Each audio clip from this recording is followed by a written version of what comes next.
लाल तरल में डूबा हुआ उसका शरीर धीरे धीरे आंखें खोलने लगा।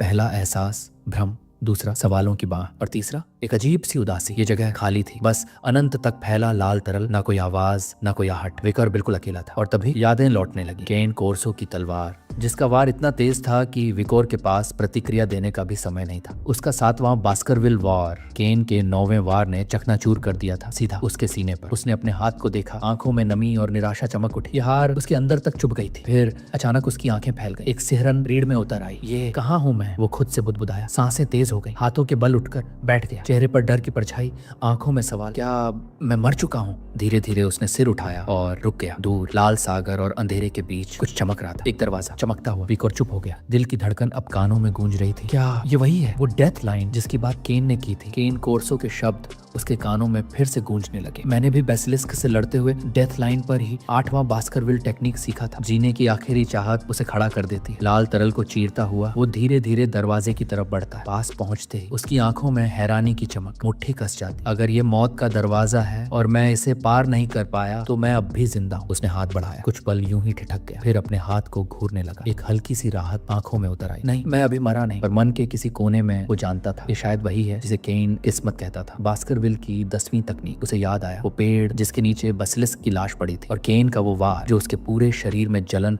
और पीड़ा बनकर दौड़ गया था। केन अपने हाथ तलवार की मूठ पर रखे शांत स्वर में बोला था, तुम 10वीं टेक्निक तक पहुंच सकते हो विकोर। लाल तरल की निस्तब्ध लहरों में विकोर स्थिर खड़ा था, मुट्ठी कसकर अपनी परछाई को घूर रहा था। अंदर एक अजीब सी चुप्पी थी, पर आंखों में उदासी की हल्की झिलमिलाहट। क्या यही था जिसकी बात केन कोर्सो कर रहा था? उसने मन ही मन सोचा। यादों का दरवाजा खुला, वो पुरानी जिंदगी, फांसी का तख्ता, गिलोटिन का ठंडा लोहा और फिर अचानक अतीत में लौटना, एक शिशु के रूप में। तभी उसे केन के शब्दों का अर्थ समझ आया। गिलोटिन पर सिर कटना यानी 9वें वार की मृत्यु की शर्त पूरी होना और फिर पुनर्जन्म यानी मरकर लौट आना, यही 10वें वार की असली क्राइटेरिया थी। पर इन यादों के साथ उसके अंदर क्रोध की आग भड़क उठी, जबड़े जकड़ गए। तो मैं ही हूँ वो एकमात्र अस्तित्व जिसे ये किस्मत ने चुना। ये सोचते ही वो घुटनों के बल गिर पड़ा। लाल तरल पर मुट्ठी दे मारी। छपाक, उसकी आवाज गुस्से से कांपते हुए शून्य में गूंज उठी। शापित हो तुम। उसे लगा ये सब उसका मजाक है। उसकी मौत, उसकी जिंदगी, उसकी सारी मेहनत, सब बस एक लिखी हुई पटकथा। दरवाजे की चमक उस अंधियारे में और फैल गई। विकोर की सांसें धीमी हुई। मन में सवाल उठा, क्या मेरी हर कोशिश, हर जंग बस इसी किस्मत का हिस्सा? तभी लाल तरल के गर्भ से ऊर्जा से बनी हथेलियां बाहर आने लगी, ठंडी पर मजबूत। वो उसकी टांगों, बाहों, कंधों को पकड़ने लगी। विकोर की मुट्ठी फिर से कस गई। गुस्सा और तेज हो गया। उसे याद आया मैडम से लड़ाई के वक्त लिया गया उसका वो प्रण। अब कभी किसी और की डोर पर नहीं नाचूंगा। हथेलियां धीरे धीरे उसके शरीर को खींचने लगी, पर वो मौन रहा। आंखों में आग, पर शरीर ने कोई प्रतिरोध नहीं किया। धीरे धीरे वो लाल तरल में और नीचे धंसता गया। यादें फिर लौट आई। सच्ची मैडम से भयानक लड़ाई, एंड्रोमिलियस से टकराव और एलीट लाशों के साथ मौत तक की जंग। ये सब उसके मन को जकड़ने लगा। शरीर का बल घटता गया। वो अपने आप को बहने दे रहा था उन आत्मिक हथेलियों के साथ। एक डरावना ख्याल आया, क्या ये सब बस एक भ्रम था? क्या अब तक की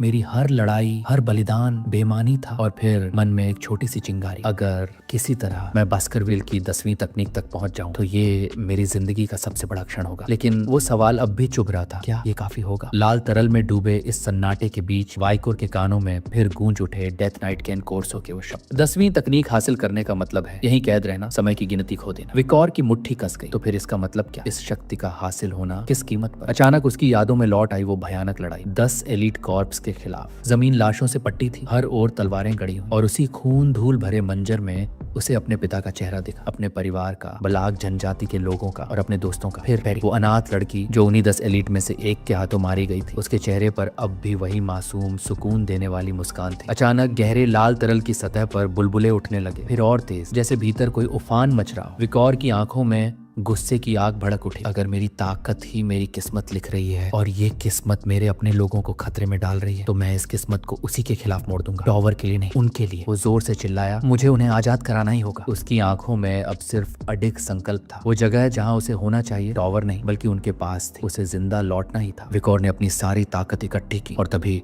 लाल तरल हिलने लगा। तेज घूमता हुआ एक बवंडर बना और धीरे धीरे वो बवंडर बदलकर एक खून से बनी तलवार में तब्दील हो गया। उस तलवार से तेज तेज मना की लहरें निकल रही थी। ये वही हथियार था जिसे सिर्फ वही उठा सकता था जिसने मौत की रेखा के उस पार झांका हो। वाइकोर ने हाथ बढ़ाया और तलवार उसकी मुट्ठी में आते ही प्रचंड प्रकाश फैलाने लगी। उसकी आंखें और गंभीर हो गईं। ये है 8वीं तकनीक, मौत के दरवाजे की चाबी। बिना वक्त गंवाए उसने तलवार घुमाई और उसे चमकते दरवाजे में गड़ा दिया। धीरे धीरे उसने तलवार को ऐसे घुमाना शुरू किया जैसे कोई चाबी घुमा रहा हो, और तभी दरवाजे से एक अंधा कर देने वाली रोशनी फूट पड़ी, इतनी तेज कि कोई भी तलवारबाज अपनी आंखें न खोल पाए। वहीं हकीकत में विकोर का शरीर एक विशाल गड्ढे में पड़ा था जिसे डेथ नाइट के वार ने बनाया था। जमीन खून से तर थी, उसके शरीर पर गहरे जख्म थे। पास ही खड़ा केन कोर्सो उसे देख रहा था, आंखों में निराशा ली, जैसे उसे यकीन हो गया हो कि विकोर की सांसें थम चुकी हैं। केन कोर्सो ने एक आखिरी नजर विकोर के निर्जीव पड़े शरीर पर डाली, फिर धीमे धीमे मुड़कर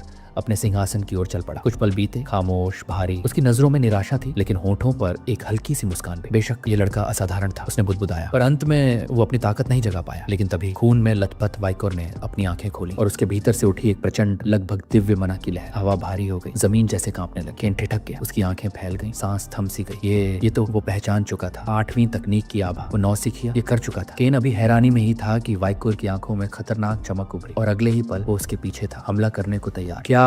केन की तलवार बिजली से निकली और वार को मोड़ दिया। टक्कर की ताकत से वाइकोर कुछ कदम पीछे हट गया। दोनों के बीच की हवा अब उबल रही थी। टक्कर के झटके से खुद केन कुछ मीटर पीछे धकेल दिया गया। उसने जमीन की ओर देखा, मुट्ठियां भींच ली। एक बच्चा जो अभी अभी 8वीं तकनीक पर पहुंचा है, और मैं उसकी आंखों में अब गुस्से की लपटें, लेकिन साथ ही एक सच्चाई भी। फिर भी तुम्हें अभी बहुत दूर जाना है लड़के, तुम्हारी किस्मत 10वीं तकनीक में है। विकोर की आवाज गूंजी। मैं ये चुनौती स्वीकार करता हूँ। 10वीं तकनीक, बास्करविल का अंतिम रूप। वो सांसों के बीच बोला, लेकिन अभी मुझे टॉवर छोड़ना होगा। कुछ है जो मुझे करना है और उसके लिए मुझे जिंदा रहना होगा। केन की आंखों में सवाल और हैरानी दोनों थे। क्या है जो इस बच्चे को मौत से भी ज्यादा जीने की चाह दे रहा है? डेथ नाइट ने गौर से देखा, उस मना में सिर्फ बचने की प्रवृत्ति नहीं थी, बल्कि एक उद्देश्य था। एक ऐसा उद्देश्य जिसके लिए विकोर जीने को मजबूर था। लेकिन केन के लिए यह काफी नहीं था। उसने तलवार कसकर थामी और कहा, जब तक टॉवर तुझे कैदी बनाए रखेगा तू यहाँ से कभी नहीं जा पाएगा। और तभी टॉवर का दरवाजा खुद ब खुद खुलने लगा। दोनों की निगाहें उस पर जमी। धीरे धीरे दरवाजा पूरी तरह खुल गया और भीतर आई सूरज की रोशनी ने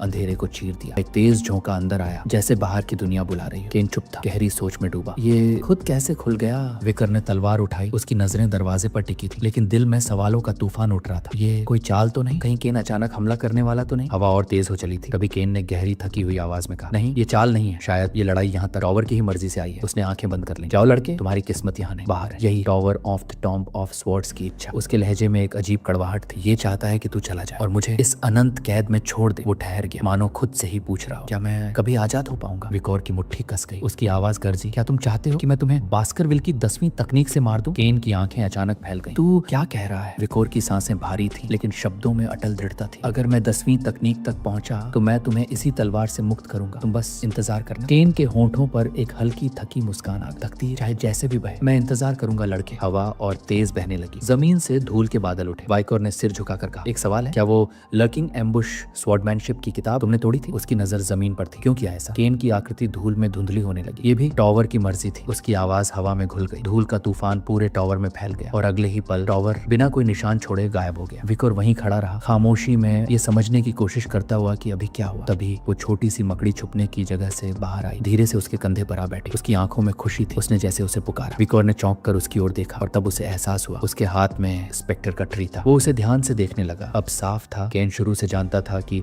वह यही खोज रहा। विकोर के होंठों पर एक गर्वीली मुस्कान उभरी। काफी मोड़ आए, लेकिन मिशन पूरा हो गया।